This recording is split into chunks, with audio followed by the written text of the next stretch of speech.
if you could come. Thank you.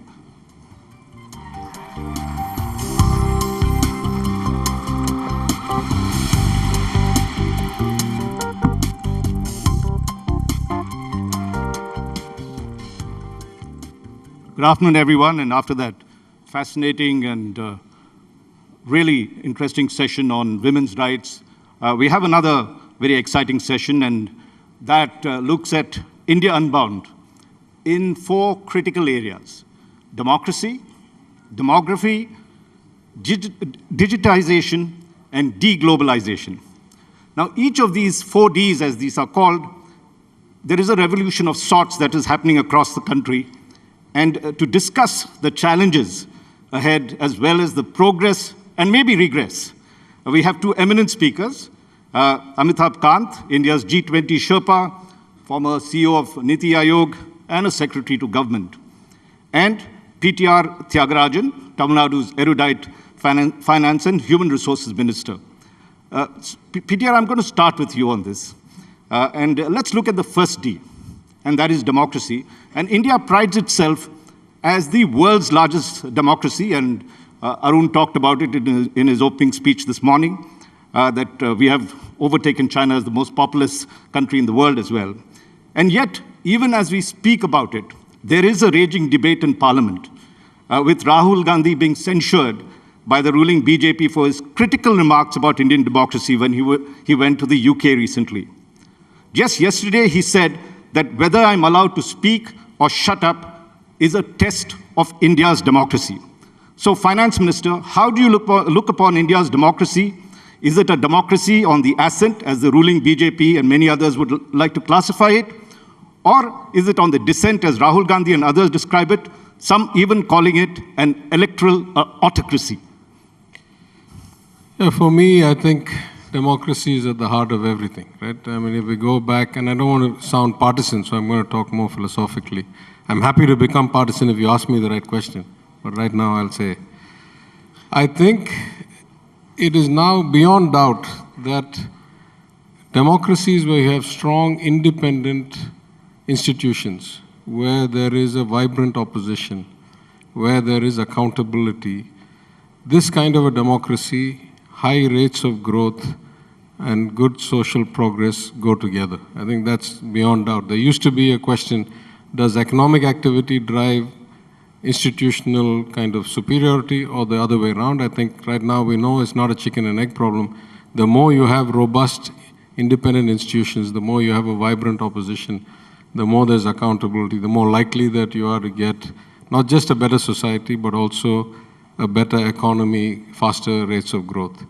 From that perspective, I would have to say that it's not a subjective opinion on almost any scale anywhere in the world that our democracy has not been progressing in the last few years, probably regressing.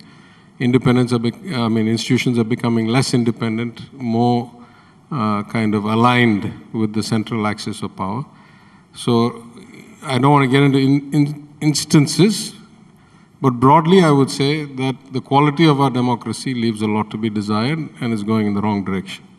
But let's also get you on what you so-called partisan, but let's see your views on Rahul Gandhi and what he said, and should he be censured by the BJP on this? So look, I don't think any party gets the right to censure, right? Either the speaker censures, and usually that's for things that are said in the House. What is said outside the House should be kept outside the House. If you exceed the parliamentary code inside the House, the speaker has the right to make a censure. You cannot take comments made by somebody outside the House, bring that into the House and start making an issue of it unless you list it as a debate and get everybody to speak. Just because you have a majority, you cannot decide what is an acceptable subject and not an acceptable subject to be debated in the people's house, right? There has to be some norm. And what is your personal views about Rahul Gandhi and what he said? Do you think they were defamatory of the country? I will restrict myself. Democracy. If it is a democracy, there should be equal opportunity in the House, and the censure or lack of censure should be for things that are said in the House. Why should I opine on anybody else's private statement outside the House? Every citizen is entitled to that. That's not subject for political debate, right? At least not in the House, outside maybe. But you didn't say, do you agree with him or not?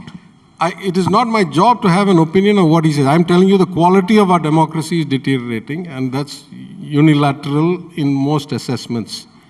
This particular instance, I don't see it's my job to comment. It's not my day job as a minister, right? Okay. All right, I'm going to come back on to you on democracy, but Amitabh, let's bring you in. You are negotiating with 20 countries under the G20, and you've dealt with both democratic countries as well as autocratic countries in this. In your opinion, what is the advantages India has as democracy when you compared with the rest of them? What are the big things that you see? What are the beneficial things? And would you like to also join this debate about freedom of speech and where does this thing end or begin? So I've been negotiating with about 20 plus countries, G20 plus the invitee countries over the last 1.5 years now, including the Indonesian presidency. I think all these countries view India as very lively, as a very vibrant democracy. For them, the political narrative is important, and they view India from the perspective of the fact that you've got a prime minister who's got democratically elected the second time and has a very high level of acceptance by the public at 70% plus even now, after 2.5 years.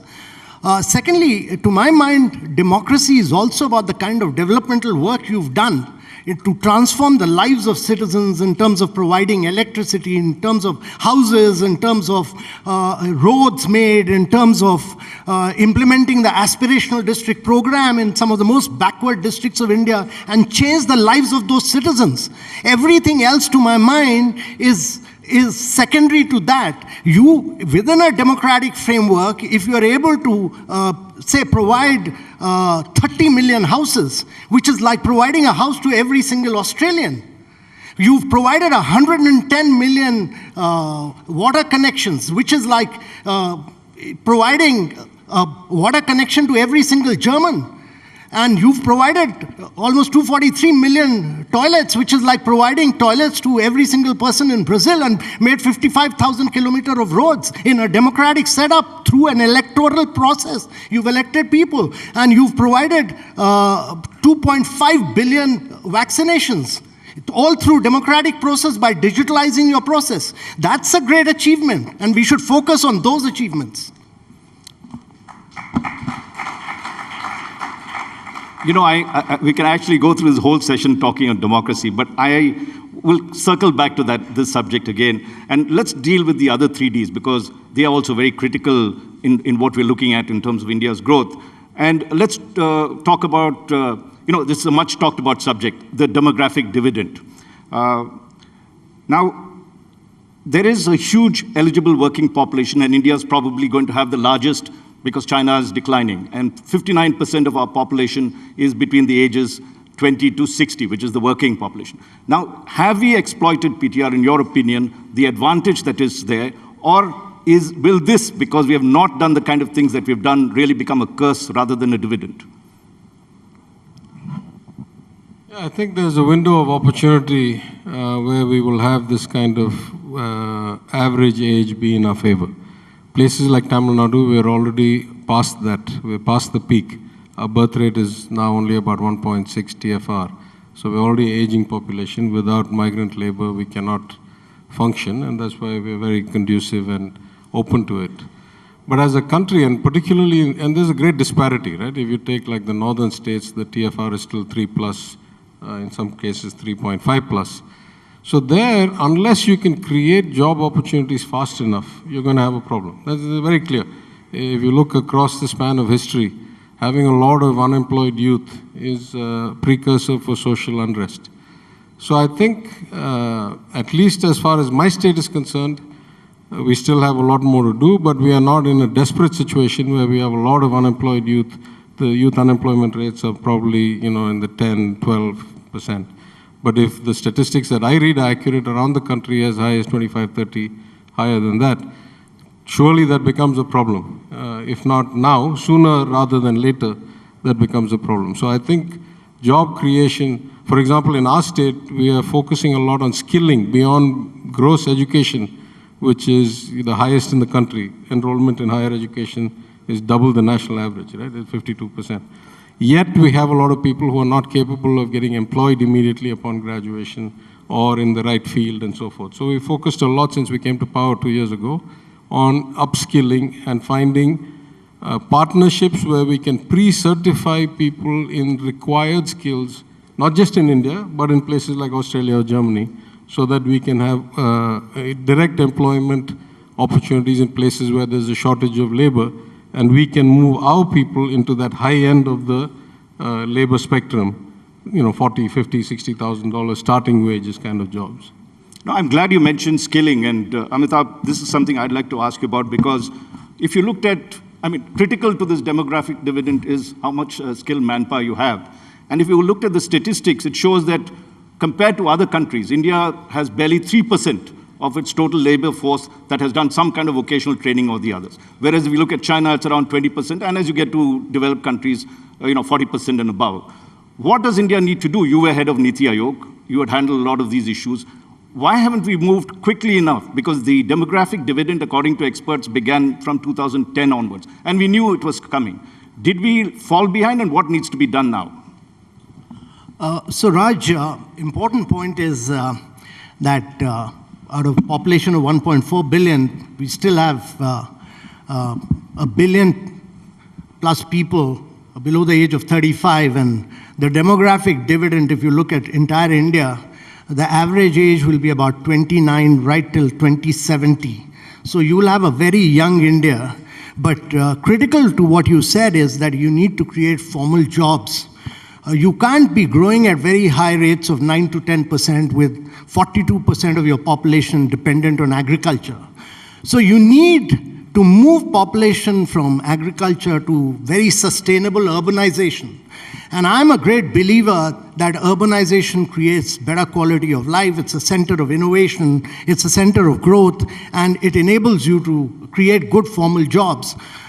It's very, very important that many states, and particularly the eastern part of India, need to do this manufacturing-led urbanization. And that's very critical in the days to come. So many of these things, to my mind, improving learning outcomes, health outcomes, the government of India has done a lot on several of these issues in terms of a new education policy, but we must realize that several of these subjects are state subjects. We are a very large country. We are bigger than 25 countries of Europe. Every state has to deliver on learning outcomes and health outcomes, and much like the southern part of India has done. And these states need to excel on skilling.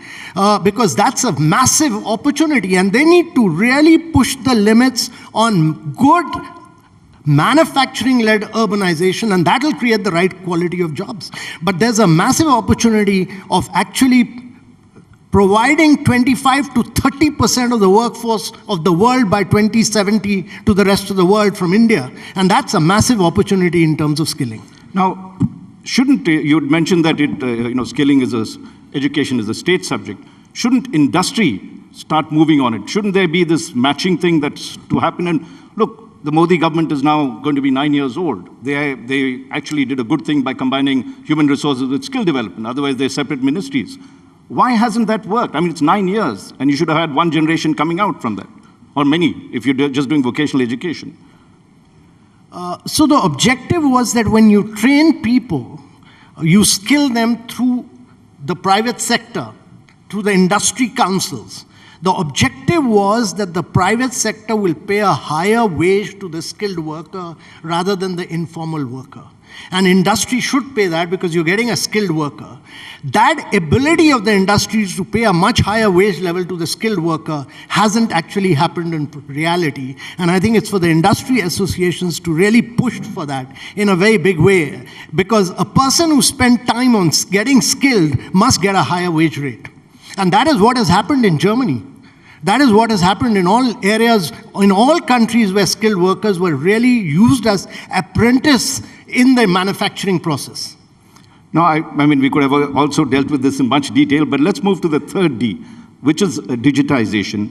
And here, India certainly leaps ahead of others in terms of bridging the digital divide. And we've seen that there's this old saying that earlier we used to have more temples than toilets. Now we had, and then the stage came where we had more toilets than temples after the Swachh Bharat scheme. But now we seem to have more mobile phones and cell phones in toilets and temples. So there is a revolution that's there. And Amitabh, maybe you could begin, and then PTR, I'll get you onto this. How can we leverage this phenomenal thing that's happening? And where's the great advantage we have? So, Raj, my belief is that it's a remarkable story. It's very unlike the big tech model of United States, where Google, Microsoft, Apple led the revolution with their own citizens' data. It's very different from the GDPR model of Europe, where they laid emphasis on privacy, but not on innovation, and therefore innovation has got impacted in Europe. But in India, we built up digital identity for every Indian. And between 2015 and 2017, we opened 500 million bank accounts.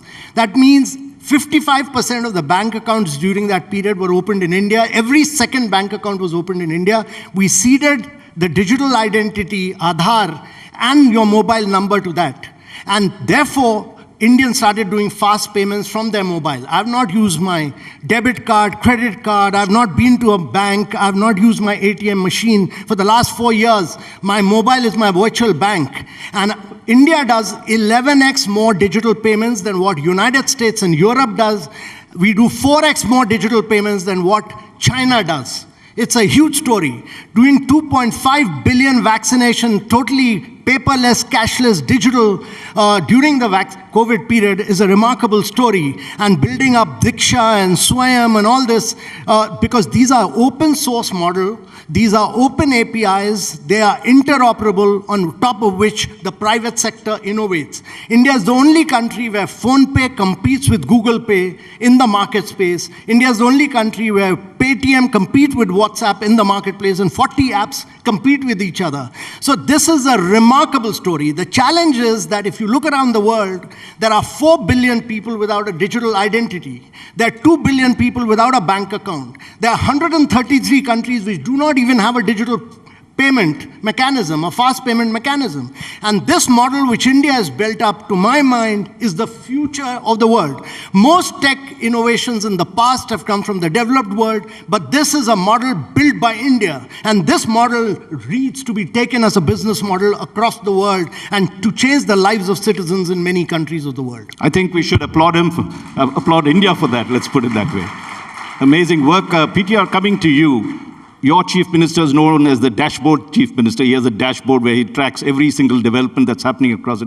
How can a state like Tamil Nadu leverage that? What is the advantages and what are the disadvantages? Have you seen any lacuna that you find that needs correction? Let me answer this more as a former banker than anything else. While I agree with the notions and the ideas that my friend has stated here, in the parliament, I think a few days ago, there was a reply that the cash in circulation today is twice what it was at the time of demonetization, twice in actual value. So something is not quite universal. I agree. I was a banker. I've seen what electronic transformation can do. It is as good or better than in any other country. The RBI has a lot of credit for this. This was true even 10 years ago. The payment model in India was, or 20 years ago, better than most countries. Where we have a problem is there is still a divide, and that is in a state like Tamil Nadu, which is the most urbanized state in the country. 50% of all people live in cities, and yet we don't have as good access. We are just going to announce in this budget a special program to provide last mile access to the villages and to everybody. So first of all, access is not universal. Second, a lot of people don't have the basic kind of capacity. So we've moved a lot of our things online. You see, when you have a lot of people-to-people interactions, there's room for rent-seeking, malfeasance, all kinds of complexity. So we moved a lot of services online, including getting like your life certificate for your pension, including getting your other government documents and so forth. And we found some people just don't have the capacity to reach through the online portal. Particularly the older, poorer people don't have access yet. So we have now found mechanisms to take the service to their house. So, you know, we have to be a bit thoughtful. There is still a digital divide, maybe not nearly as bad as it used to be. But in our government, we are trying our best to first get everybody online, second, move as many services as possible online, and remove the need for physical buildings, for personal interaction, for any kind of downside that arises from it. But I think somewhere in the total payment model, as good as we are, we still need to get a lot better because the volume of cash, for example, let's give the contrast. When I was a banker globally in Kenya, when Vodafone announced the M-Pesa, within something like 5 years, 65% of the economy was transacting on one platform. Right? So I think that level of reach we have still not got. So there's room for us to improve, particularly through inclusion and better access and training in remote areas. Urbanization will fix a lot of problems, but you'll always have rural areas. So you still got to have some program for that. Well, I could have continued, but we have barely less than 5 minutes for the fourth D. And I think this is a very important D because we are looking at a massive trend, they say, of de-globalisation. And many thought it was because of COVID, but studies show that even before COVID set in, you had this process of de-globalisation happening, starting from 2011.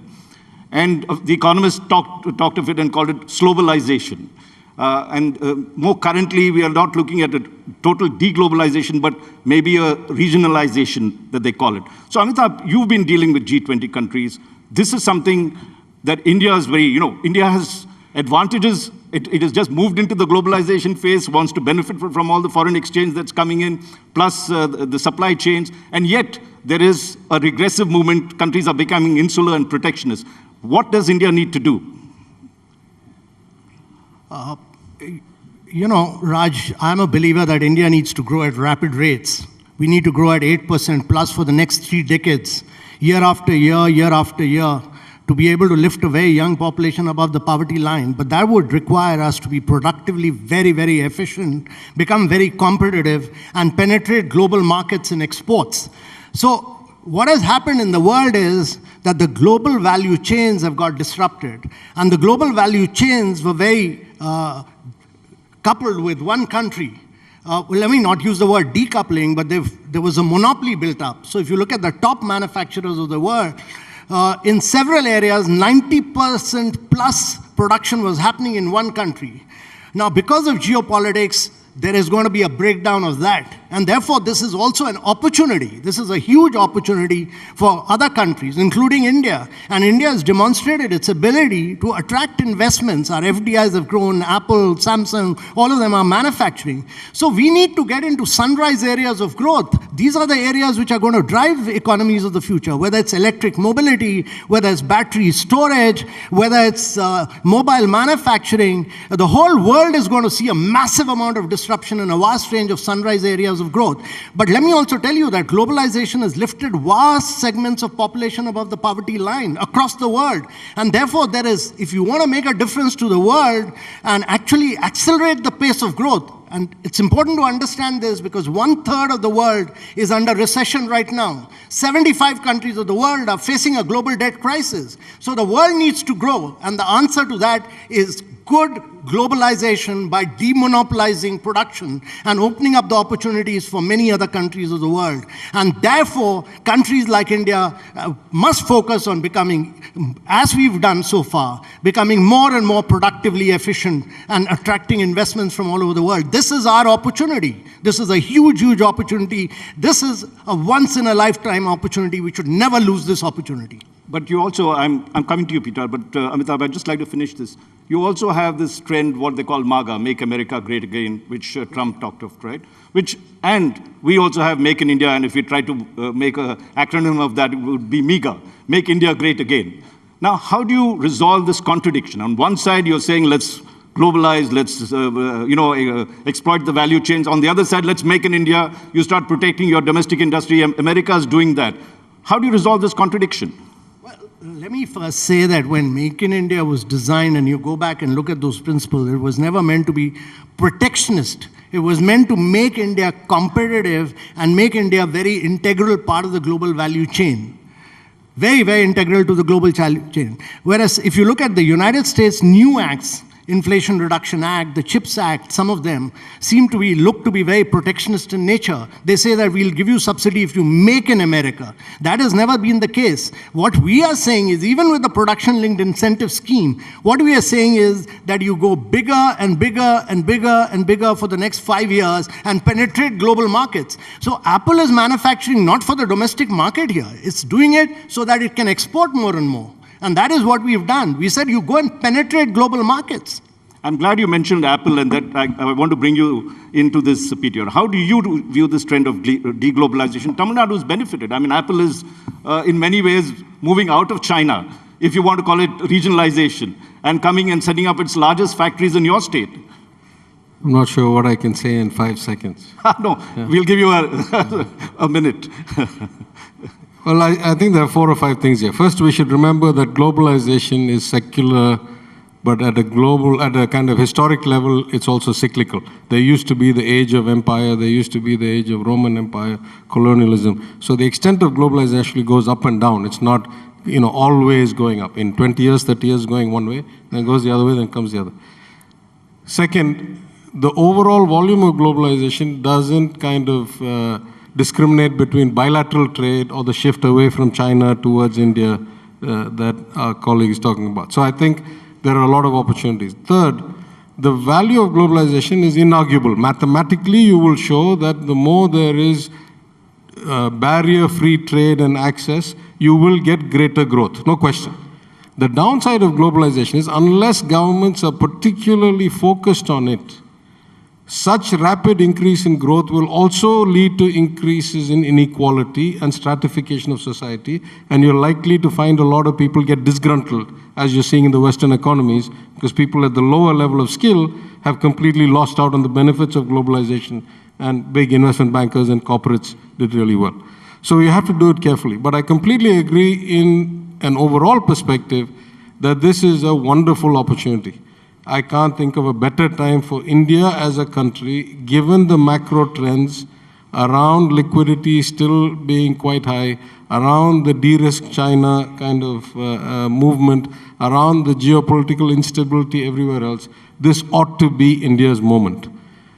What worries me, and this includes me as Tamil Nadu, I'm not just talking about the union government, what worries me is, are we doing enough to actually capture this opportunity, and are we dedicating the right level of attention and resources, because this window won't stay open forever. And execution as well. And so, it is a golden moment, probably better than any other time. Are we doing enough? I'm not that comfortable. I think there's a lot more we should do, and we need to grasp the moment while it's there. Well, finally, there's a conclave moment that we talk about, and we have just 30 seconds for that, which is, I'm looping right back to democracy, because democracy is central. Without it, this nation will not drive itself at all. And so, Amitabh, I'll come to you first. What is it that you like best about Indian democracy, and what is it that you'd like to change about Indian democracy? I think the election process, at that size and scale, 1 billion people voting. You go to Gir land, there are 40 tigers, there's one human citizen there. And the election machine goes there to get his vote. Or you go to Siachen, where just the soldiers, you go and people vote there. No democracy in the world provides you this process of voting for elections, which Indian electoral process does. It's a matter of immense pride that we are a vibrant, lively democracy of this nature. And what is it that you'd like to improve, change, or dislike about Indian democracy? I'm a great believer in social indices. I would like to see that all these states need to improve education, health, nutrition, which are very critical for long-term growth of India. And PTR, what is it that you like most about Indian democracy, and what is it that you don't like about Indian democracy? I like its diversity. I like that it has so much scale. I'll just give you one example. I was at the Indian Express or some conclave, and they said, you're a leading voice of dissent in India. And I said, it's awkward that the finance minister of a large industrialized state, who ought to be the system, is seen as a dissenter. It says something is structurally wrong. So I like that it's got that much diversity. And that is great, and for the scale of our country, that's wonderful. I would like to see a lot more independent, strong institutions including people like me, accountable, holding all those in power accountable to a greater degree than we have now. Well, ladies and gentlemen, we've run out of time. Let's give them a very warm round of applause for this. Thank you so much. Thank you, Amitabh. Thank you, PTR. Thank you, gentlemen. I request you to stay on stage as I call upon Vitesh Barar, Marketing Director, BMW India, Abhay Dange, Director, Press and Corporate Affairs, BMW India. Both gentlemen do come up on stage and present a small token of our appreciation to our esteemed panelists. Once again, ladies and gentlemen, may I please request you to put your hands together. Mr. Kant and Mr. Thiagarajan.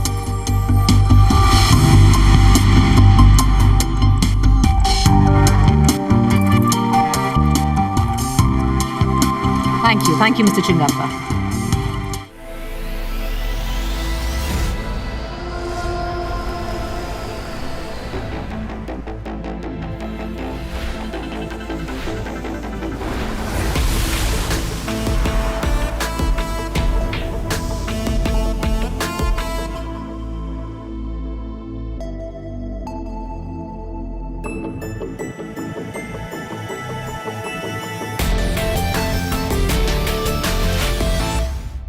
Start in the next 10 minutes. You can do that. If you're not interested in our next session, I'm sure all of us spoiled for choice here. Okay, so let's directly get into our next session. For those of you who want to go to our breakaway session, that's at 5 p.m. To tell you a bit about our next session, it's another show and tell. Remember The Mentalist, just post lunch this time around. It's rhythm and swag, the unfiltered storm girl, and satire in 5 languages. Who is she? Well, I'm going to call upon stage our sessions moderator, Saurabh Dwivedi, editor, thelullandtop.com, and India Today Hindi, to introduce you to our next panelist. Once again, for those of you, 5 p.m., our breakout session right at Jahangir Hall, Bertelsmann Stiff Tongue Roundtable, How Can India Make G20 More Effective? But from here, let me call upon my colleague Saurabh.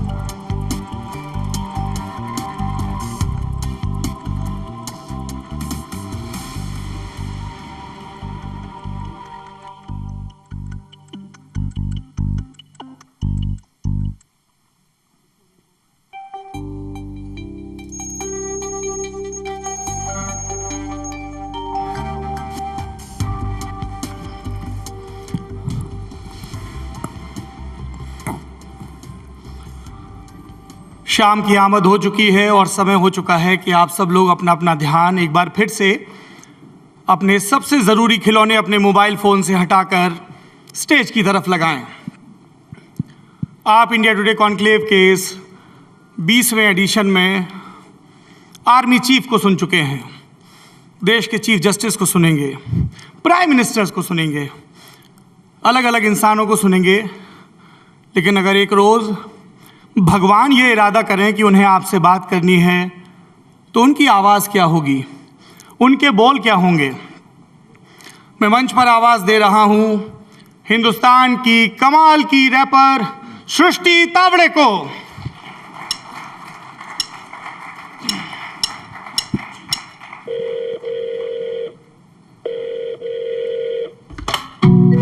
Hello hello, कौन बोल रहा है?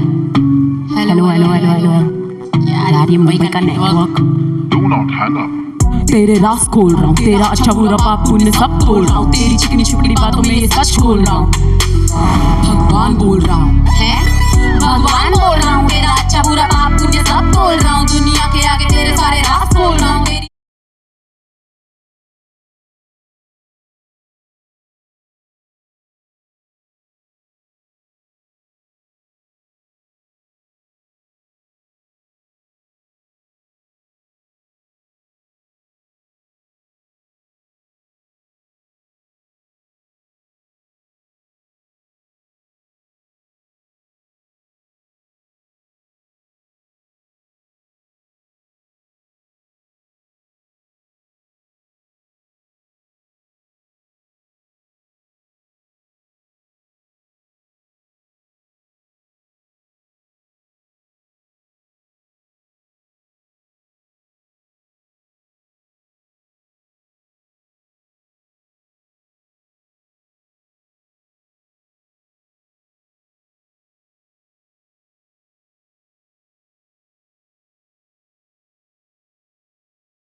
Stop.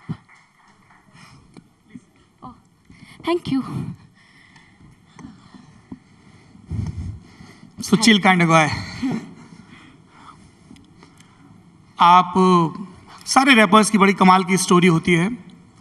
आपकी story के बारे में जब हम जान रहे थे तो हमारा ध्यान स्कूल की स्लैम बुक पर अटक गया. सबकी ख्वाहिश होती है इतनी कमाल की चीज़ें भरें कि बड़े हों तो पलट के वो बुक देखें अपनी अपने दोस्तों की तो मुस्कुराएं. पर आपकी स्टोरी ऐसी नहीं है. What's your story? So I've had no friends throughout childhood and जो दोस्त मुझे लगता था कि मेरे दोस्त है बचपन में उनमें से कोई एक स्लैम बुक भर रहे थे. जब मैं स्कूल में थी हम सब स्लैम बुक भरते थे. तो किसी ने अपने स्लैम बुक में ये लिखा था अपने पेज पे कि ऐसे क्वेश्चंस होते हैं कि थिंग्स आई लव, तो ये अपना cricket, food, whatever, and then things I hate. उसमें एक ही बात लिखी थी when Srishti talks, which was obviously very mean and very disheartening. और वो रह गया मेरे साथ, मेरे दिमाग में आज तक मुझे क्लियरली याद है वो मोमेंट, वो विजुअल जब मैंने वो बुक पढ़ा था, क्योंकि मुझे पढ़ाया गया था ज़बरदस्ती कि ये ले पढ़ तेरे बारे में क्या लिखा है. तो I can not forget it and मेरे दिमाग में छप गई है वो चीज़. And it has had an effect on me throughout like my childhood and teenage कि मैं काफ़ी अंडर कॉन्फिडेंट रही थी. मैं बात मुझे समझ नहीं आ रहा था मुझे कहीं पे भी बात करनी चाहिए या नहीं, किसी को पसंद आ रही हूँ नहीं. इस बात का बहुत टेंशन लेती थी कि कहीं पे भी मैं फिट हो पाऊँगी, किसी को मेरी बात सुननी है नहीं सुननी है. यही सब सोचने में पूरा चाइल्डहुड और टीनेज निकल गया. And suddenly after 20, like after my teenage, I started writing and my perspective towards life change. सब कुछ मेरा हर चीज़ को देखने का तरीका बदल गया. अचानक बहुत कॉन्फिडेंस आ गया after I started writing. And आज के डेट पे मैं अगर यहाँ पे पहुँच गई और कोई भी मेरे को सुन रहा है तो इवन ऑल्सो उस लड़की जिसने भी वो लिखा था उसको डेफिनेटली कोई नहीं सुन रहा है. तो उसका नाम तक नहीं पता है किसी को, और वो पता तभी चलेगा when Srishti talks. So yeah. पर ये बचपन में हमारे साथ जो होता है अच्छा बुरा, ये हमेशा हमारे साथ रह जाता है. Creates an impression. आपके गानों में ये कैसे रिफ्लेक्ट होता है? आपका एक चाइल्डहुड से रिलेटेड सॉन्ग है बहुत पॉपुलर. हाँ जी. तो like most artist and most humans, बहुत सारे मेरे अभी तक की ज़िंदगी के ट्रॉमेटिक इवेंट्स है. उसमें से एक सबसे मेजर इम्पैक्ट जो मुझ पे रखता है वो मेरे बचपन में I got abused by our maid for 3 years. I was getting abused every day. And उस बारे में मैंने वो गाना लिखा था बचपन नाम का. If you can give some detail that how your parents were working and everything so that they get the context. Sorry? If you can give more details कि कैसे आपके parents working थे and how she used to be. So basically मेरे माँ बाप दोनों हमेशा से, जब से मैं पैदा हुई तब से दोनों भी वर्किंग पेरेंट्स हैं और हमारे घर में हमेशा स्टे एट होम मेड रही है. तो when I was 4 years old हमारे घर पे एक new stay at home maid आई थी जो कि like she had an affair with somebody related to us. And just so मैं किसी को बता ना दूँ, मैं अपने माँ बाप को बता ना दूँ उनके बारे में.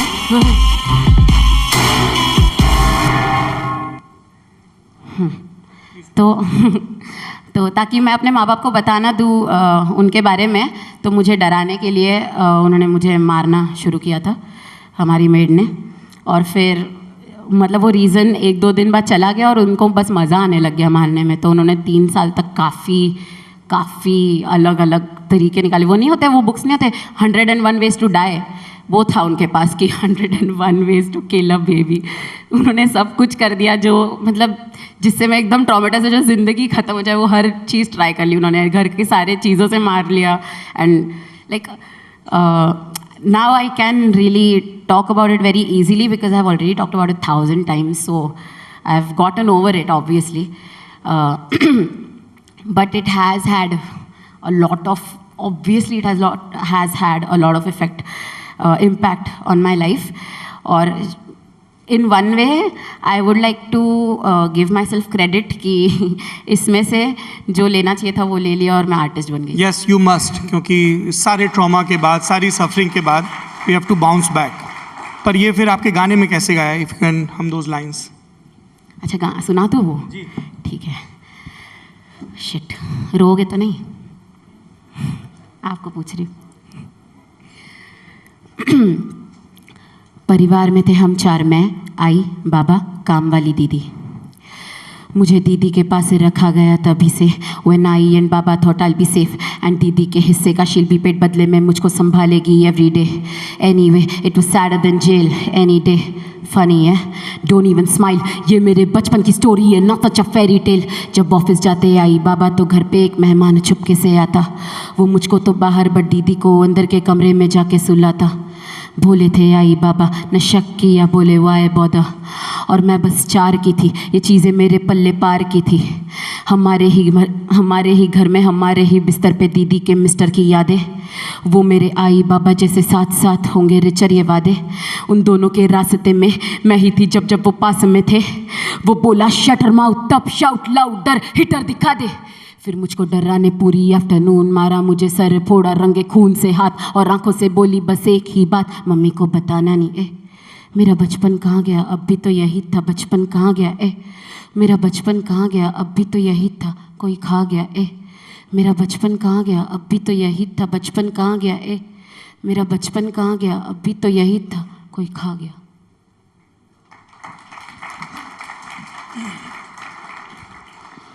बचपन से बड़े हुए SNDT कॉलेज पहुँचे, मास्टर्स किया लिटरेचर में और इसी सिलसिले में एक रोज़ डेटिंग ऐप पर भी पहुँचे. डेटिंग ऐप पर आपको अच्छे और बुरे लोग मिलते हैं, आई होप. लेकिन आपको करियर काउंसलर मिल गए. क्या सलाह दी उन्होंने? तो मुझे ये आदत थी क्योंकि जब से मैंने राइटिंग स्टार्ट की थी तब से मैंने अपने सारे दोस्तों को, मेरे परिवार वालों को, सबको ऑलरेडी परेशान कर दिया था हर चीज़ सुना के कि आज मैंने ये लिखा, आज मैंने वो लिखा है. और लोग एक पॉइंट पे आके इरिटेट हो गए थे क्योंकि मैं बहुत ज़्यादा लिखती थी. बिल्कुल ही कोई काम धंधा नहीं था मेरे पास लिखने के अलावा. तो सारा दिन लिखती थी और सारा दिन वही सुनाती रहती थी. तो मेरे ज़िंदगी के जान पहचान के लोग तो एग्जॉस्ट हो चुके थे. तो इसीलिए मैंने डेटिंग ऐप को चुना कि वहाँ पे बहुत नए लोग हैं और उनके पास बहुत टाइम है क्योंकि वो डेटिंग ऐप पे है. तो वो सुन ही सकते हैं. तो उनको सुनाना शुरू किया डेटिंग ऐप्स पे. एंड उनमें से ही कोई हसल का फर्स्ट सीज़न शायद उन्होंने देखा था तो उन्होंने सजेस्ट किया कि जिस तरह का रैप तुम लिखती हो वो टीवी पे आने लायक है तो आ जाओ. तो मैं आ गई. ये इतना सिंपल नहीं था. 60 डेज की विंडो थी ऑडिशन के लिए फॉर्म भरने की और ये रोज़ फॉर्म भरती थी जब तक कॉल नहीं आ गया. तो जब से मुझे पता चला कि ऑडिशन स्टार्ट हो गए उस दिन से लेके जब तक ऑडिशन ख़त्म नहीं हो गए और मुझे कॉल नहीं आ गया, कंफर्म नहीं हो गया सब, हर दिन मैं 4-5 बार वो फॉर्म भरती थी ताकि अगर एक आध बार में मिस हो रहा है, रोज़ उनको कम से कम मेरा नाम 4-5 बार दिखे तो मैं हो ही जाऊँ सिलेक्ट. तो मैं रोज़ भरती थी फॉर्म 4-5 बार. ये आप जिस प्रोफेशन में हैं जिसे रैपर कहते हैं उसमें एक टर्म बहुत यूज़ होता है डिस करना. थोड़ा इसको एक्सप्लेन करेंगे क्योंकि आपका डिस से रिलेटेड गाना बहुत वायरल हुआ है. हाँ, तो उसकी भी आयरनी भी आपको बताऊंगी. डिस कल्चर एक पार्ट है रैप कल्चर का कि जिसमें यू बेसिकली मतलब मैं बहुत अग्री नहीं करती उससे, इसलिए मैं उसको ढंग से डिफाइन नहीं कर पा रही क्योंकि मेरे दिमाग में वो जस्टिफाइड ही नहीं है. बेइज्जती करते हैं सामने वाले की? हाँ, बेइज्जती करते हैं. तो वो कल्चर मेरे इसमें जस्टिफाइड नहीं है, मेरे माइंडसेट को मैच नहीं करता. तो मैं उसको जस्टिफाइबल वर्ड्स में नहीं बोल पाती हूँ. हाँ, लेकिन बेइज्जती करते हैं जिसमें और मेरा गाना जो वायरल गया था वो उसका कॉन्सेप्ट ये था. ऑल्सो एक बहुत इंटरेस्टिंग बात मैंने अभी एक हफ्ते पहले नोटिस की उस गाने के बारे में ही, मैं नहीं तो कौन के बारे में, कि कोई एक है, आई थिंक वो साइकोलॉजिस्ट है या कोई है, वो डॉक्टर है. देर इज़ सम मैन, वो definitely he knows what he is talking about. और उन्होंने अपने एक वीडियो में कहा कि अगर कोई बोले मैं नहीं तो कौन, और अगर वो बार बार मैं नहीं तो कौन बोल रहा है, तो आपको समझ जाना चाहिए कि उसको नार्सिसिस्टिक पर्सनालिटी डिसऑर्डर है. Which is not the point of the song at all. But ठीक है, उन्होंने अपने मतलब मेरे पूरे गाने में से एक लाइन को लेके ये जज किया है कि या फिर ये उसमें से समझा है या लोगों को समझाना चाहा है. But if you listen to the entire song तो आपको समझ आएगा कि उसमें का सटायर क्या है. उसमें जो मैं कैरेक्टर प्ले कर रही हूँ वो मैं कैरेक्टर प्ले कर रही हूँ. मैं एक्चुअली में ज़िंदगी में हर जगह मैं नहीं तो कौन नहीं करती हूँ. इवन दो हो भी सकता है वैसे, लाइक व्हाई नॉट. बट हाँ, तो दैट सॉन्ग उस पूरे गाने में बेसिकली मैंने हमारे शो पे जितने भी लोग थे उनमें से काफ़ी लोगों को शाउट आउट दिया है. मतलब काफ़ी लोगों की तारीफ़ की है 2-4 लाइंस में जैसे मुझसे हो पाई. और आई ट्राइड टू शो कि ये डिस कल्चर हाँ रैप सीन के लिए ज़रूरी नहीं है. आप किसी के बारे में बेइज्जती करने के बदले किसी के बारे में अच्छा बोल के भी you can make good art out of it and you can entertain people. वो पॉसिबल है और वो हो गया पॉसिबल. देखा that song so that they get the reference, people who are not familiar. उतना ही वो यार लेकिन उसमें वो पूरा गाना छोड़ के मैं आपको बादशाह भैया वाला पार्ट सुना दूँ, ठीक है, क्योंकि लोग उन्हीं को जानते हैं, बस उनके थ्रू मुझे भी जानेंगे. I'm kinda getting a vibe that everybody wanna hear about बादशाह भाई. वो बादशाह भाई को कभी डिस नहीं करते तो मेरे पास अभी कोई रास्ता नहीं. इन्हीं के बारे में इन्हीं के गानों पे ज़माना चला दो. सैटरडे रोज़ाना चला दो. उन्हें भी मज़ा आता मेरे वाले गानों में तो डीजे वाले बाबू मेरा गाना चला दो. ये मैं क्या कर रही हूँ इंडिया टुडे पे. आप कमाल कर रही हैं, I can assure you. Thank you. India Today Conclave का ये 20वां साल है और हमारा थीम है the India movement. Rap India के लिए काफ़ी नई चीज़ है. आप इसमें किस तरह का फ्यूचर देखती हैं अपना, अपने साथी आर्टिस्ट का? How people are discovering this art form? मैं भी इंडिया और रैप के लिए बहुत नई हूँ. क्योंकि मुझे अब तक मैं डेफिनेटली काफ़ी ऐसा बिगिनर लेवल पे हूँ रैप के. बिकॉज मैं रैप सीन के बारे में और रैप के टर्मिनोलॉजीज़ के बारे में ज़्यादा कुछ जानती नहीं हूँ. मतलब मुझे रैप का ग्रामर या फिर आर्ट का ग्रामर नहीं आता, लेकिन मेरे पास बातें हैं बोलने के लिए. और वो रैप के ज़रिए हो या चाहे गानों के ज़रिए हो या चाहे स्टोरीज़ के ज़रिए हो, हर तरीके से बोलना पसंद है मुझे. तो it's just like a pleasant beautiful accident कि एज अ रैपर मैं पॉपुलर हो गई while I was writing other things as well, क्योंकि मैं और भी चीज़ें लिखती आई हूँ. बट रैप के शो पे जाने के बाद मतलब मुझे काफ़ी चीज़ें समझ आई कि इसमें कितना स्कोप है. कि जितना मेन स्ट्रीम बॉलीवुड म्यूज़िक या फिर जो हम पॉपुलरली सुनते हैं जो म्यूज़िक, उसमें जितना स्कोप है उतना ही स्कोप रैप में है, बस वो अब तक एक्सप्लोर नहीं किया गया है. और आई थिंक अब तो लोग मतलब करना शुरू कर चुके हैं. मैं अपनी तरफ से करने वाली हूँ कि मैं मेरी तरफ से ये कोशिश है कि इस साल और अगले साल जैसे हम मेन स्ट्रीम म्यूज़िक सुनते हैं स्पेशली, और मेरा फेवरेट वो है कि 80s और 70s के गाने जो है ना, जो आज तक लोग सुनते आ रहे हैं, मैं उस तरीके का रैप लिखूं बनाऊं कि लोग 50-60 साल बाद वो सुनना चाहे. क्योंकि अभी तक कोई रैप के बारे में ऐसी बातें कर नहीं रहा है. मैं चाहती वो करने लग जाए तो वो मैं बना लूँगी वैसे गाने की वो बातें हो जाए. बिल्कुल. हिंदुस्तान में जो कल होगा उसकी इमारत आज इस स्टेज पे रची जा रही है. So before we end this session, एक आपका बहुत कमाल का गाना है, making fool out of you. Can you please sing that for us? Definitely. Can we like have the music for it?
India to come up on stage and present our small token of appreciation to this extremely talented young individual. Thank you so much. Ladies and gentlemen, please put your hands together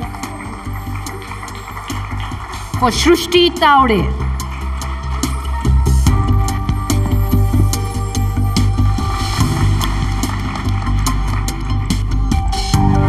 Thank you, Shrushti. Thank you, sir.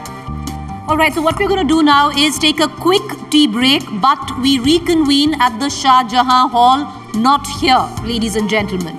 5:30, we reconvene for our post-tea session at the Shah Jahan Hall. It's about a quick 15-minute tea break, and we reconvene at the Shah Jahan Hall. Do not come here. We need to get this hall sanitized for the Home Minister's session. So we'll see you at the Shah Jahan Hall at 5:30 p.m.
Good evening. We were hoping to interview Mayor Vitaly Klitschko. As you all know, he's the mayor of Kyiv, he's former world heavyweight boxing champion. And last year when we got to Kyiv, the war started on the 24th of February.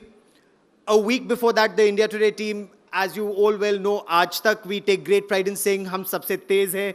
We were the first channel to get to Ukraine and report from Kyiv. But when we were hoping to Kyiv, interview Mayor Vitaly Klitschko started. There were troops who were going to the front lines. As you're all aware, Kyiv champions and the largest last year when in Eastern Europe with a population of the war started on the 24th of February. Million people. A week before that, the India Today team, city, as you all well Russia, know, Aaj Tak, we take great pride in saying, very close to Ukraine culturally. Once a part of the Soviet Union and report from Kyiv. But we were hoping to when the Mayor Vitaly Klitschko started. As there were troops who were going to the front lines, as you're all aware, Kyiv champions and the largest last year when in Eastern Europe with the 24th, we were still waiting, wondering what will happen. Will negotiations work? Anyway, they say until the first bullet is fired, people hope that diplomacy will succeed, people will negotiate, and an effort will be made to ensure that the war doesn't actually happen. But it did. Missiles were fired and Kyiv was targeted. There was a multi-pronged offensive where the Russian forces, they came in from the north, from Belarus. They came in from multiple sides and they tried to take Kyiv. There was this big siege. Vitaly Klitschko was the mayor even then. Come, Preeti. And you know what I'm going to do is we're going to just play out a quick AV for those of you, I'm sure there are very few, who haven't seen Gaurav's own reportage during the Ukraine crisis. So we're going to just play it out and then Gaurav will take it over. Let's try and keep it interactive. We have 10 good minutes. Throw us your questions. I'm sure Gaurav will be more than happy to take some of them. And then we go back into the Darbar Hall. But let's look at, you know, we call him General Sawant in our studios. But let's look at Gaurav Sawant's reportage from Kyiv.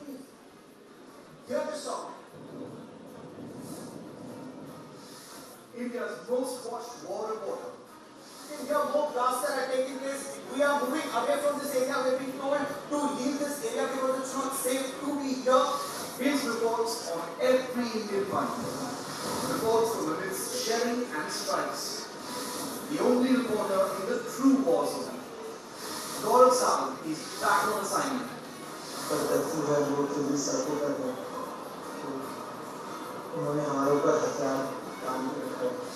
Across Poland and Ukraine, he's on duty.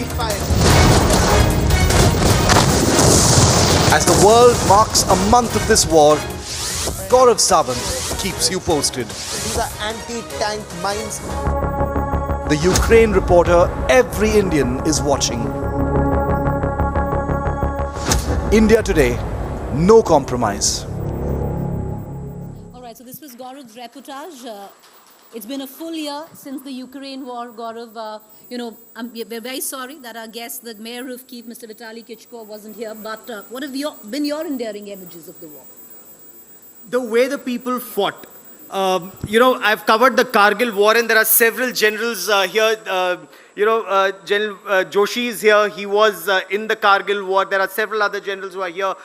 I've seen our soldiers fight right on the front lines. The way they took Tiger Hill, the way they took Tololing. I've actually similarly seen Ukrainian soldiers fight. The difference between Ukraine and what we saw here was citizen soldiers in Ukraine, Preeti, a very large number of civilians. They may be software engineers, they may be school teachers, drivers, nurses, doctors. They were all at the front line with their weapons, with very basic training. In some instances, just 10 days of weapons training, and they were right there at the front lines, and the front lines kept changing. Very, very fluid front lines. Again, when we were in a place like Mariupol, which was very extensively shelled, those areas, Preeti, you had more civilians defending it than frontline soldiers who were actually trying to defend their borders and not the second line of defense. You know, it's as close possibly that we've seen war, in a foreign country, Gaurav, through some of our reporters who were there. I'm sure we'll be joined by my colleague Geeta as well soon. But for those of you who have any questions for Gaurav that you want to ask, he spent a sizable time in Ukraine. You know, we can make this session, only this session, a little interactive. We have 10 minutes, but shoot on. Does anybody have any questions for Gaurav? There. Ma'am, go ahead. Go on, ma'am. We'll try and get a mic to you immediately. Just give us a moment. We'll try and get a mic to you.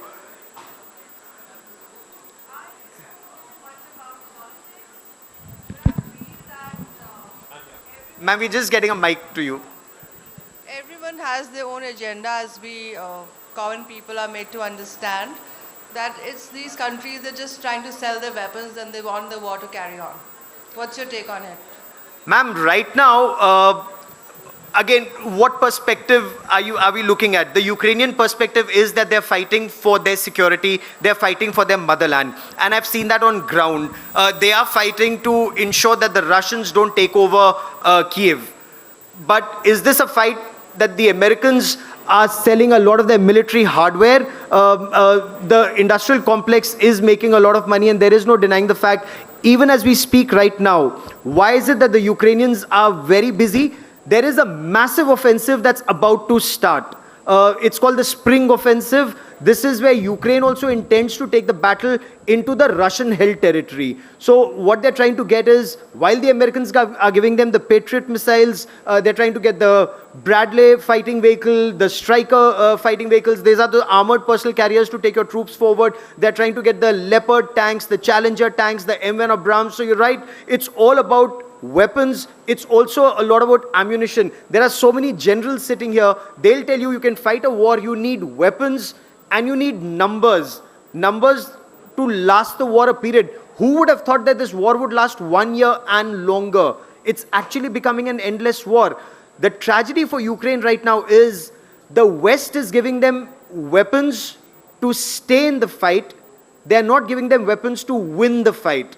So they'll stay in the fight, perhaps endlessly, or till the time the Russian industrial complex, military industrial complex, is unable to service the Russians, ma'am. So this is actually becoming an endless war. The preparation right now, and I've been speaking to a number of officers in the Ukrainian army and other analysts in Ukraine, they say they are trying to get numbers right now, get enough to last them through the summers, push the Russians back as much as they can, whether it's on the multipolar axis. So there are two axes on which they can go. One is go south, one is go east, and regain some of their lost territory. That's their strategy. Will it work? We really don't know, because the casualties are massive. More than 2 lakh soldiers on either side have been killed and injured. So the casualties, can you imagine? 2 lakh people dying in under 1 year in war. It's one of the worst wars that's being fought right now in Europe. 2 questions. One is, the footage that you showed, is it all your footage that was live shot by you and your team? Most of it. Most of it. But then there were also agency cameras, locals who were shooting it while it was happening, and then, on their mobile phones. Now, a lot of information comes through images that have been taken on mobile phone then and there and circulated. Right. My second question was really that, do you see it being ratcheted up? You're seeing slowly the more and more sophisticated weapons coming, the Leopard tanks, the M1 Abrams, stuff like that coming in. So the next level could be aircraft, and do you not see that as an escalation?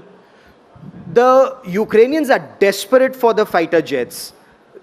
In fact, you have a large number of Ukrainian fighter pilots currently undergoing training in the UK, in parts of Europe, and some even in the United States of America. But what fighter jets? They've all been trained on the MiG-29s, all on the Soviet origin Russian aircraft. Will they fly the F-16s? Clearly not right now. President Zelensky is very keen he gets the F-16s. His point is, if you give me the F-16s, I'll take this fight into the Russian camp. But the Americans are not giving him the F-16s. When you talk to any Ukrainian officer, any Ukrainian political leader, member of parliament, they say, give us longer range weapons, we'll take this fight and we'll regain the territory lost in Donbass region. We'll retake even Crimea. They want to retake Crimea. Can that actually happen? So the Americans are from behind the scenes directing this war in a certain way.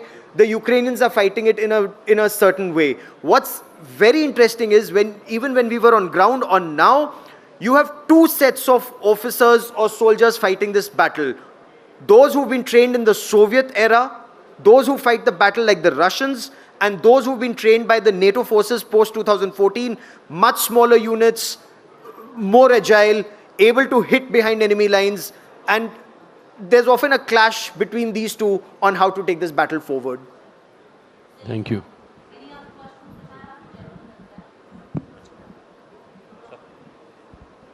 How much influence do you think the Chinese aid to Russia would have on this war?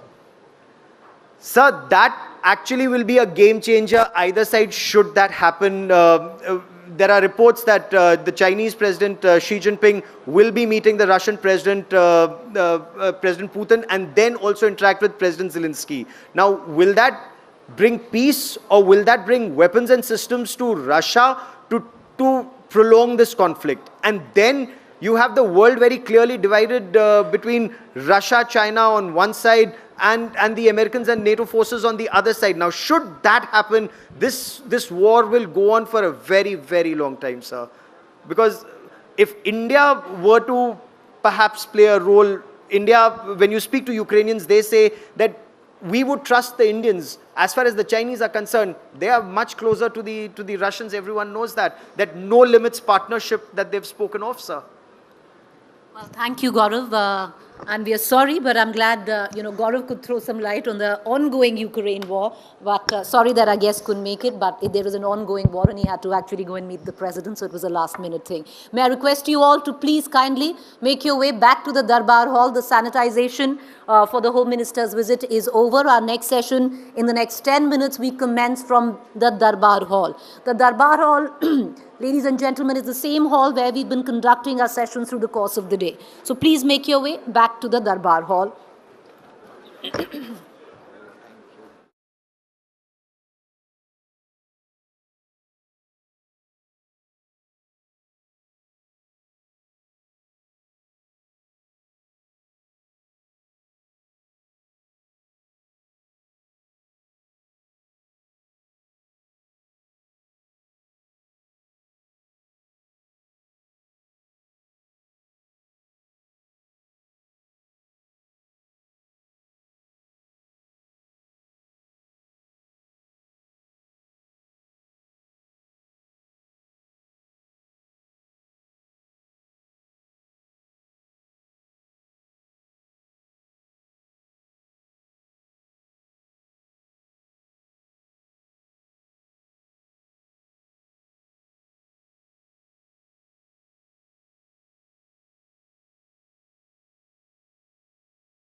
Ideas of justice, why are we so divided, and how to fix it. To introduce you to our panelists, I'd like to call upon the session's moderator, Rajdeep Sardesai, consulting editor, India Today Group, on stage.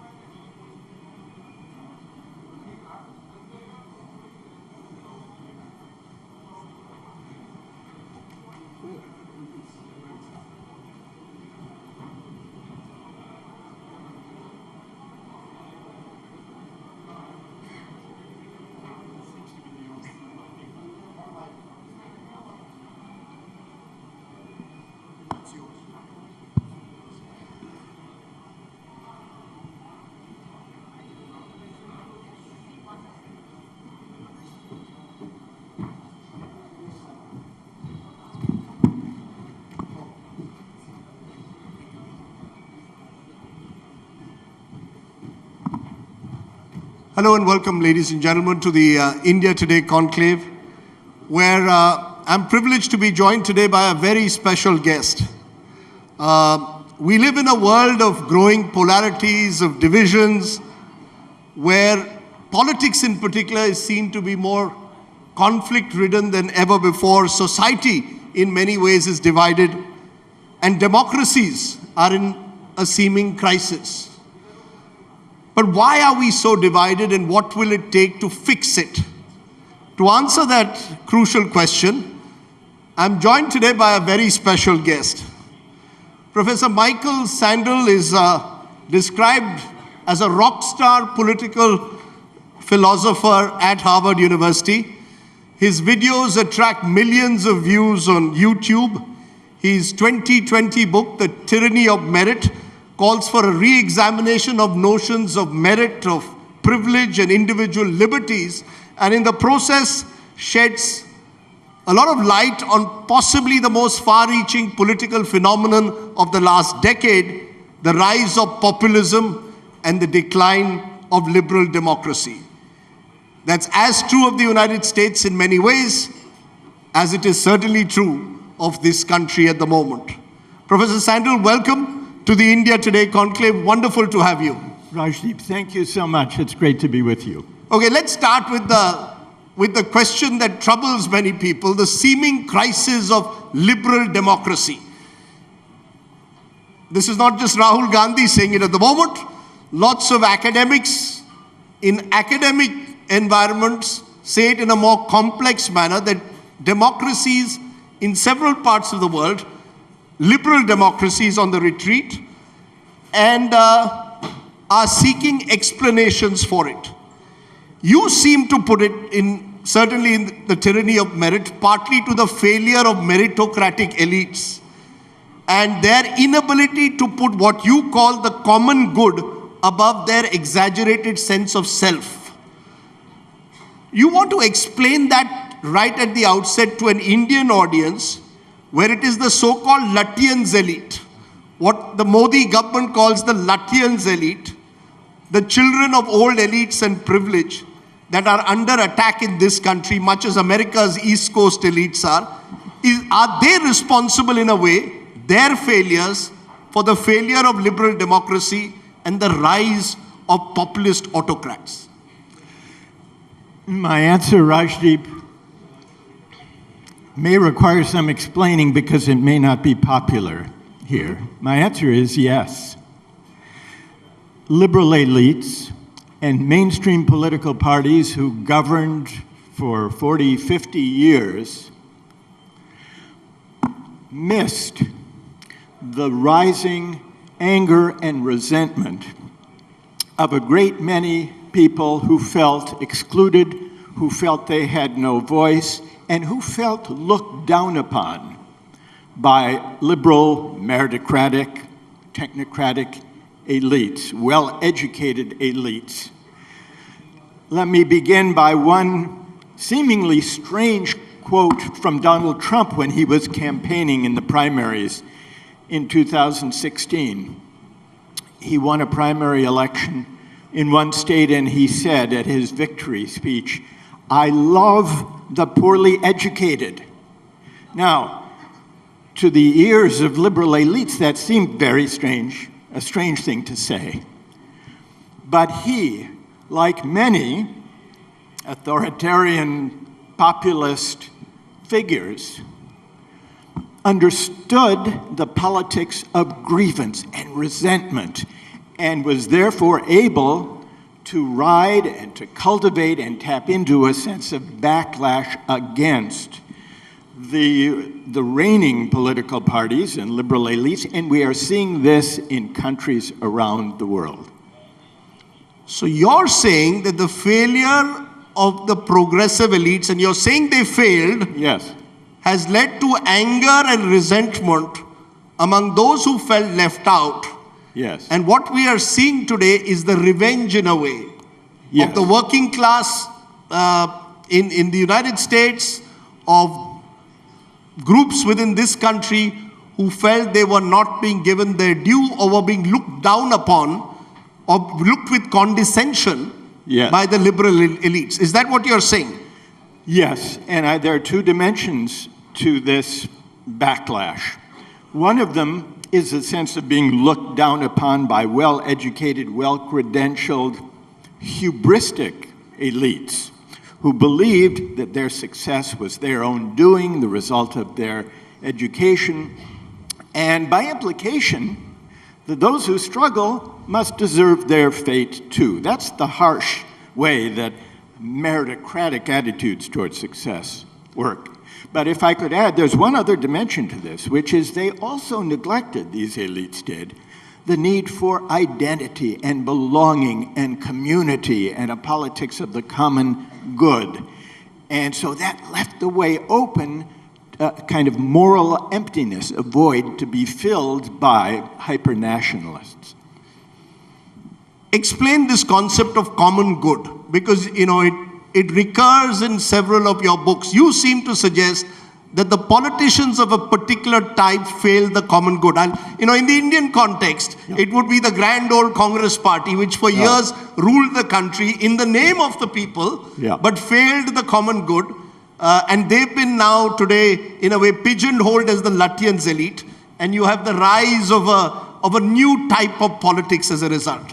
What is this common good that you believe needed to be satisfied for liberal democracy to endure? It's an important question because the autocratic populists who tap into the politics of anger and resentment do assert a kind of unitary authoritarian notion, homogenizing notion of the common good. So it's tempting to say the common good is the problem. We need a politics of fair procedures, a kind of more technocratic politics that doesn't traffic in contested notions of the common good. That's dangerous. I think that response is a mistake.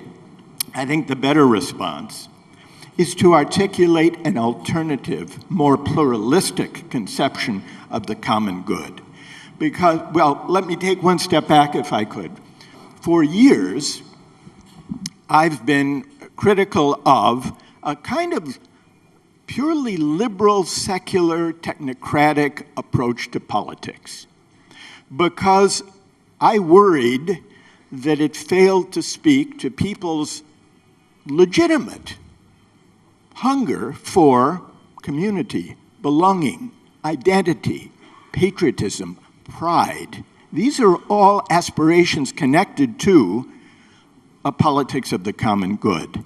Now, when mainstream or progressive or liberal political parties fail to articulate a sense of belonging and pride and patriotism and community that orient people in the world, then there is a dangerous vacuum that's created.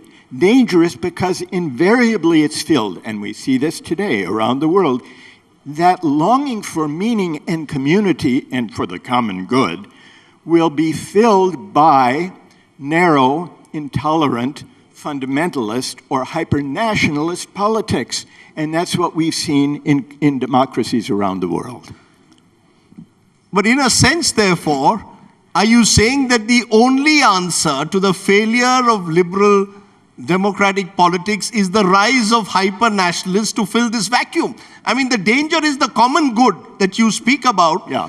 Even the hyper-nationalists today say that we speak for the common good. Yes. That we are here to, in a way, ensure that every Indian will be treated equally. We will give you the same benefits that the elite privilege had. They also speak the language of the common good. They do. But they speak it through the language at times also of hate and bigotry. Yes. I'm going to strengthen community identity, Hindu identity in some other parts of the world, and Islamic identity. So identity politics, Professor, is dangerous. It is. While you're pointing out the weaknesses in the liberal project, yes, are you in a way offering an alibi almost for the rise of hyper-nationalism? Not an alibi, Rajdeep, but a diagnosis. And there's an important difference between an alibi and a diagnosis. Identity politics is dangerous, and we've seen the dangers, and the dangers could deepen and worsen. But the answer to the dark forces that can be unleashed by identity politics, the hyper-nationalism and the ethnocentrism and the identification of community in negative terms, the solution to that is not to abandon the field of identity politics. It's not to abandon patriotism or community or belonging, because politics has to articulate a conception of what's shared, of common purposes and ends, of what holds us together as a society, of what sources of pride we can take in our tradition. And the real question is whether identity politics will be pluralistic and open to contestation and debate. That's the healthy kind of identity politics. Or whether it will be given over entirely to the narrow, enclosed, negative, harsh authoritarian definition that will result if pluralist progressive forces don't identify for themselves an affirmative conception of what it is that holds societies together, of what we can take pride in, of what the common good actually means.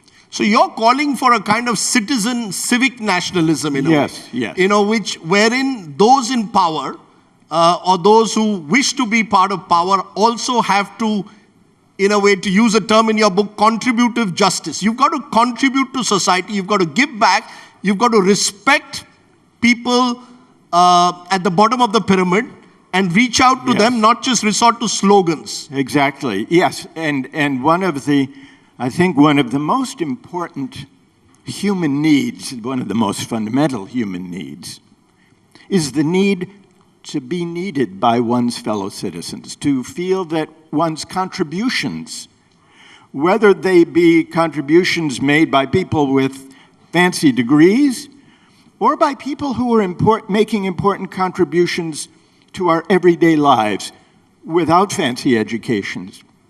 People want to feel that their contributions are recognized and respected and made the basis of dignity. And when that doesn't happen, the divide between winners and losers deepens, and it comes to poison our politics and set us apart. And this is what I refer to as the tyranny of merit, which would otherwise seem a paradoxical idea. The tyranny of merit deepens the divide between winners and losers. In a sense, when you use that word tyranny of merit, what you're saying is that there are people who believe they've arrived. Yeah. Whether they're the Lutyens elite or the East Coast elite who've gone to a Harvard or went to St. Stephen's College and believed that they had arrived in the world, they haven't actually arrived because of necessarily their merit, but they've arrived perhaps because of networks and privileges, and they perhaps forgot that somewhere along the way and thereby got disconnected with the people whom they claim to represent. Yes. Am I correct? Yeah, yes. In recent decades especially, we've seen this, Rajdeep, as globalization has dispensed its rewards very unequally. We know that there's been a growing gap between rich and poor, but that's not the only problem. The deeper problem has to do with the changing attitudes towards success that have accompanied the widening inequalities. Those who've landed on top have come to believe that their success is their own doing, the measure of their merit, and that they therefore deserve the rewards and the influence and the power and the prestige associated with their own efforts. Here's another way of putting it. The tyranny of merit describes the tendency of the successful to inhale too deeply of their own success, to forget the luck and good fortune that helped them on their way, and that leads to looking down on those who struggle. And those looked down upon notice. They notice, and they feel a loss of dignity. And that opens them to a backlash against elites, and that's what fueled the rise of Donald Trump. And you will tell me whether there is a certain parallel in India. I won't tell you about the parallels in India, because that is for you to explore over time. But let's for a moment, look at it in the US context, because there are enough examples in this country as well. For example, during the 2016 presidential campaign in the US, when Hillary Clinton used that famous term, basket of deplorables, to describe racist, homophobic, sexist backers of Trump, that remark may have cost her votes, because Mr. Trump was then able to build on the angers and resentments of those who felt that Hillary Clinton was talking down to them. But at the end of the day, aren't the values that the liberals represent important enough? Are we saying that we should not sort of call out those who are xenophobic, those who are racist, those who in some way go against constitutional values? Should we not call out someone who's an outright bigot for being one? We should call out racists and xenophobes and bigots and misogynists. Yes, we should, but in calling them out, we should not comfort ourselves with the thought that the only reason that these voters don't support us is in virtue of their, for some, not all of them, racism and bigotry and xenophobia, because that lets us, and here I'll use the term us broadly, it lets us off the hook too easily. It prevents us from engaging in a kind of critical self-examination about other aspects of our politics, mainly to do with the economy and with attitudes towards success, with our technocratic assumptions, our meritocratic hubris, not really connecting with the legitimate aspirations, and not really addressing the legitimate grievances that are entangled with these dark aspects of populist politics. So this is very difficult. It's not easy to disentangle the dark xenophobic aspects that draw people to authoritarian hyper-nationalist figures from the legitimate grievances about the loss of dignity that also animate the backlash. Do you see what I'm suggesting? Yeah, and in a way, it almost reflects also the arrogance, or the hubris of the liberals, who seem to believe anyone with a different viewpoint is someone who necessarily should be condemned. The problems that people have today with a woke culture or a cancel culture, is that it is also premised on a certain arrogance of the old liberal elite. Yes, I was just going to add, Rajdeep, that shortly after her election loss to Donald Trump, Hillary Clinton came to India and said, she had made her comment about the basket of deplorables earlier during the campaign. She said, I won the counties and cities that represent 2/3 of American GDP. I won the affluent, the prosperous, the diverse, the forward-looking. Well, she did, but she lost the election. But that was the hubris. The Democratic Party traditionally was the party of working people, going back to the New Deal, of workers, of farmers, and representing the powerless against the privileged, reining in corporate power and the power of privileged elites. By 2016, we had a Democratic Party candidate boasting about the fact that she had won the winners of globalization, and that Trump, though he prevailed, had won among the losers. More contentiously, and we can go back to your first visit to India 30 years ago, which was just when liberalization was, when India was opening up, and today we are talking about the India moment, where seemingly there is a parallel between the rise of free market fundamentalist economics and the rise of, in a way, a new form of political populism, that almost as a reaction to this free market technocratic solutions that were being offered in this country as well through the 90s, you eventually had the rise of new forces who spoke about being culturally alienated, economically losing out. Is there a connection that you see that through the 90s and 2000s, leading up eventually to the 2008 Lehman Brothers Wall Street collapse, post that, the world is looking for an anchor, and strongmen populist leaders provide that in a manner that perhaps liberal Democrats could not because they failed the free market project? I think that whole experience of the last 40 years did leave people looking for anchors, for a sense of community, for a sense of belonging and pride in a shared common life. And that aspiration was hijacked by authoritarian, hyper-nationalist, populist figures, in large part because for that previous 4 decades, those who presided over the market-driven version of globalization missed something important.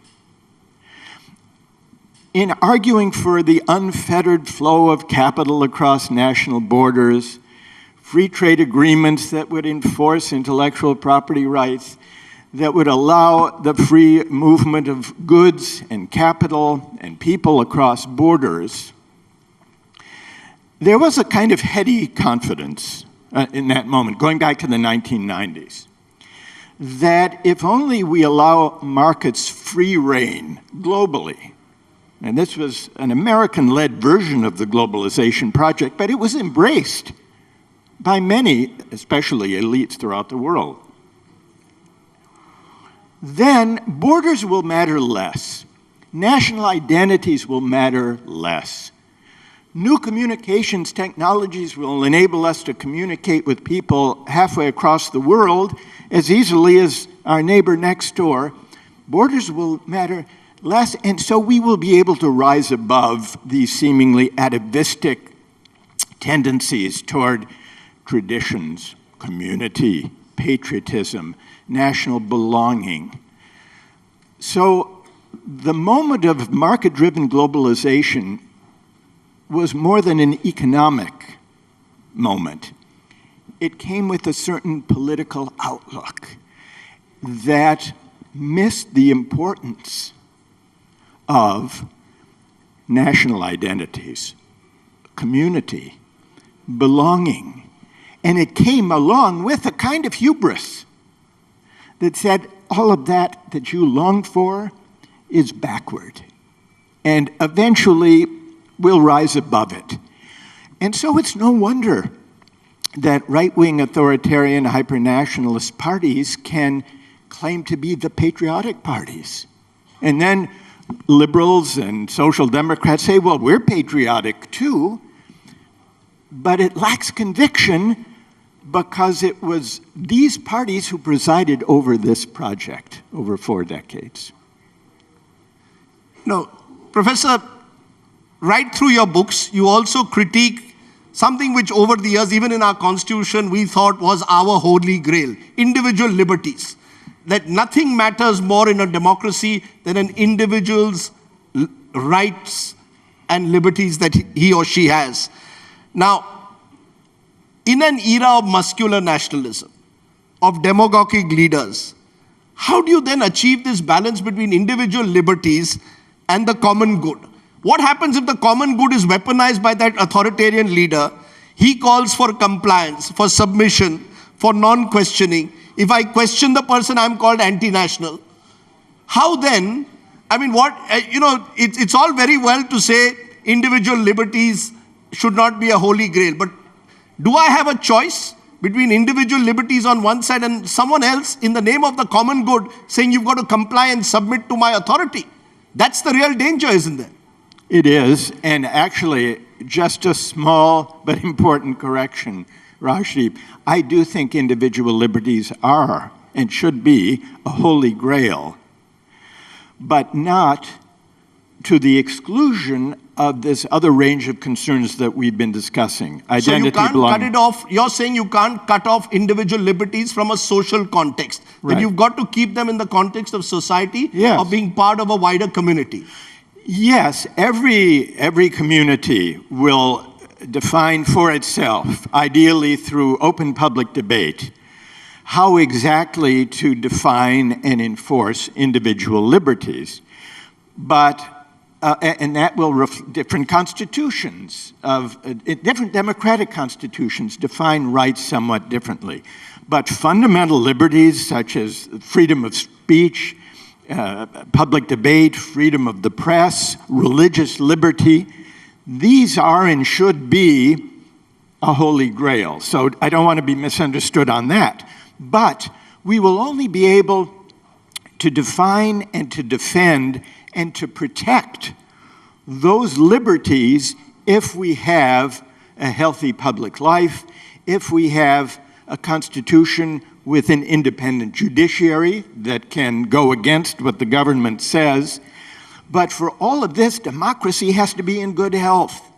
And what's worried me, and what I've written about, is not that we put too much weight on individual liberties, it's that the lack of attention to community, to belonging, to patriotism has discredited those of us who care about individual liberties and has empowered the hyper-nationalists to weaponize, as you put it, to weaponize the common good, which brings a threat to individual liberties.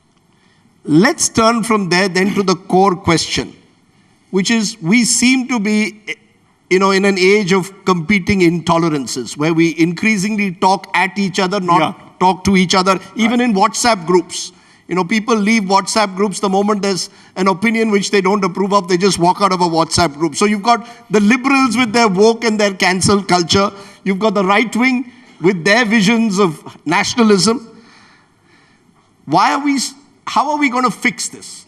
How do you fix two groups that simply are unwilling to talk to each other or listen, a word that you often use in your books, to listen to each other?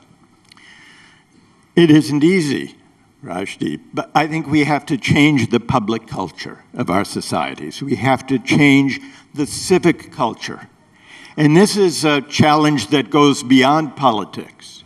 It bears on politics because the terms of public discourse have become so hollowed out that what passes for political discourse consists of shouting matches. And have you watched Indian TV at night? Well, go ahead. Shouting matches, ideological food fights among politicians. You know about this better than I do.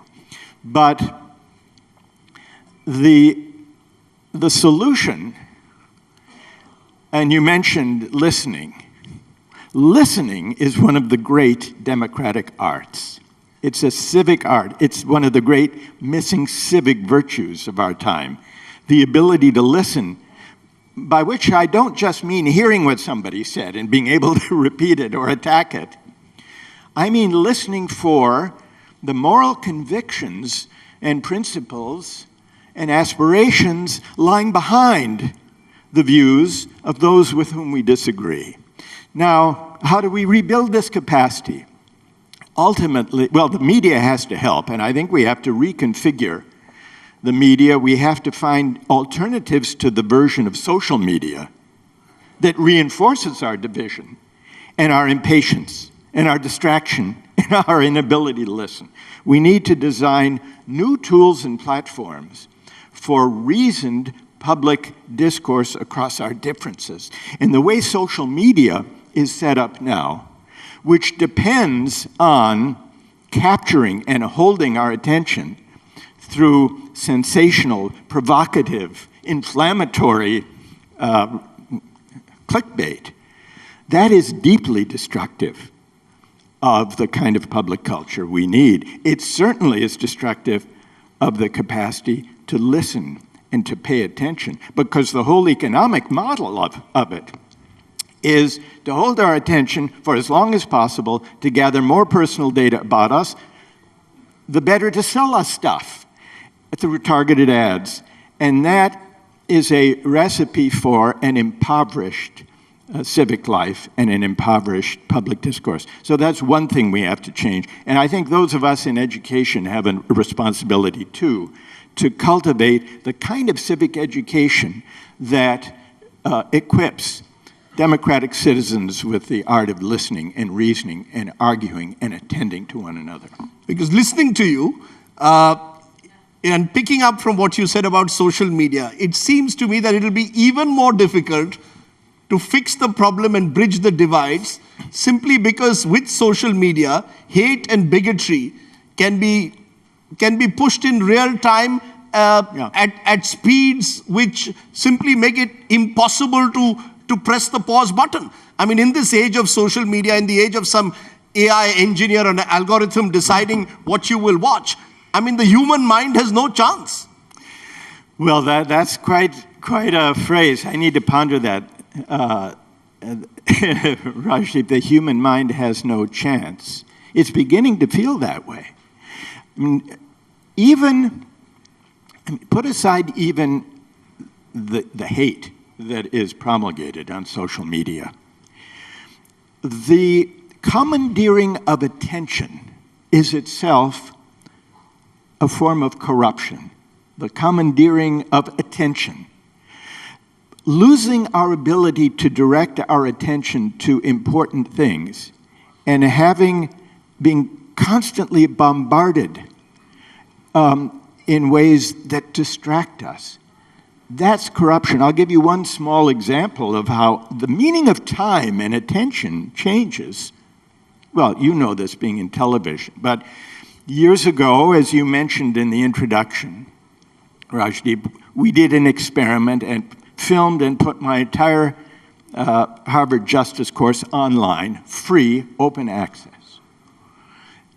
We never imagined that tens of millions of people would watch lectures on philosophy online, but that's what happened. Now, these lectures, I don't know, they're probably a total of roughly 24 hours of lectures, something like that. An hour each. Just recently, I've been working on a new kind of online course that people will take on their phones, on tech ethics, actually. On tech ethics? Tech ethics, including all these debates about AI and algorithms and ChatGPT. And I'm told, I mean, the people organizing this say, no, you can't have our lectures. Each section, each lecture can be a maximum of 15 minutes, not an hour, but even that 15 minutes has to be broken up into bite-sized portions of no more than 3 minutes. No more than 3 minutes. Now, I'm trying to adapt to that because it's still better than what people are getting on social media and so on. But attention spans, really. The ability to attend is connected to the ability to listen and to reason. And so I think we have to reconsider education and the media if we're to seriously address the hollow state of our public discourse and our public culture. You use this word, hollowed public discourse, on several occasions. Give us an example of what you see as the hollowed public discourse. You spoke about the shouting matches that take place on TV. There's probably Twitter with all the noise that it creates. Is there a way, do you see, what will it take to lift the quality of this hollowed public discourse, apart from the art of listening? Well, I think we have to reconsider the economic model that enforces this economy of distraction, which is a way of describing the hollowing force. And there have been proposals to either tax or ban targeted online advertising. And I think we should seriously consider this, because now this would not mean that there can be no social media, but there can be no Instagram and Twitter, and TikTok, I suppose, is yet another matter. But it would mean that they would have to sell subscriptions or find some other way of financing it, and that would provide less of an incentive to promote hateful or sensationalistic or inflammatory clickbait in order to draw us in order to hold us. So I think we need to look at structural alternatives to the way social media is funded. Do you find that shocking, or are you sympathetic to that idea? Ban targeted online advertising? I'm okay as long as it means more people come and watch the news on TV. But Professor, you know, I love the word economy of distraction, because that's exactly what it is. Right. I want to turn back to where we started off, where you said the failure of the liberal project had led to these anger and resentment, which eventually leads to the rise of populist politics. However, in the context of justice, you know, while angers and resentments over present conditions of the working class, of the middle class, is also being linked to past animosities. In the US, when Trump came to power, he promised to put up walls that would shut out immigrants. For example, in India, we've had the rise of a majoritarian politics that says that, you know, if a mosque was demolished 500 years ago, or a temple was demolished 500 years ago, we will make sure that the temple is restored. The mosque, which was in its place, gives way to the temple. These notions of justice based on the past, of correcting past animosities, of discrimination against blacks in America or against castes in India based on past instances. Do you believe that anger, those resentments, need to also be looked at in the context of justice? Well, it's interesting, as you've described,